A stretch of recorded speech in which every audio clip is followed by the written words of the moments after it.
It's this, the first string. Look, this E. The first string is E.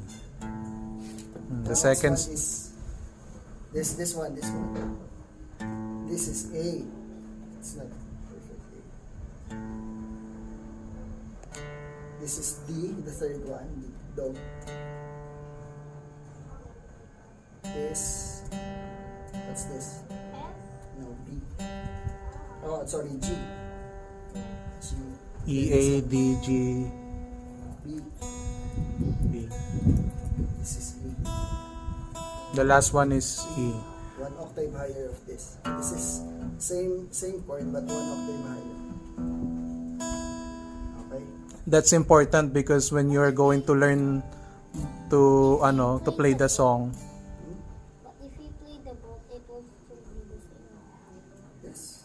It's just one octave higher. When you're learning music na, E, B, one octave higher E. Okay.